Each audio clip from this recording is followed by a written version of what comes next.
अस्सलाम वालेकुम नाज़रीन, उम्मीद करता हूँ आप खैरियत से होंगे। एक नई वीडियो लेकर हाजिर खिदमत हैं जिसका उन्वान है अचार को फफूंदी लगने से बचाने के लिए। अक्सर घरों में अचार खुद बनाया जाता है और शिकायत ये मौसूल होती है कि उसे फफूंदी लग गई है। अगर आप चाहें कि अचार को फफूंदी लगने से बचाना मकसूद हो तो आप एक छोटी प्लास्टिक की थैली में हींग ले लीजिए।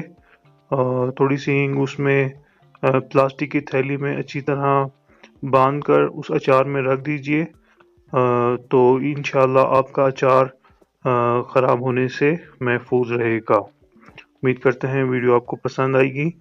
अपनी कीमती दुआओं में हमें याद रखें और वीडियो का फीडबैक ज़रूर दीजिए और अपना ख्याल रखें। वीडियो देखने का शुक्रिया। खुदा हाफिज़।